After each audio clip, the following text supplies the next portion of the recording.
छोटी मक्खी का शहद 1 किलो और काली मिर्च बारीक पीसी हुई 1 पाव आपस में मिला के बोतल में बंद करके रख दें। ये रूड़ी में कूड़े के ढेर में दबा के रख दें 40 दिन।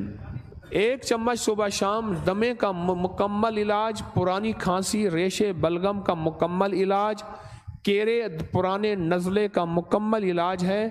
पर वो कूड़ा करकट का ढेर जिसको रूड़ी कहते हैं उसमें 40 दिन दबाएं और जितना नीचे करके दबाएंगे फ़ायदा होता है।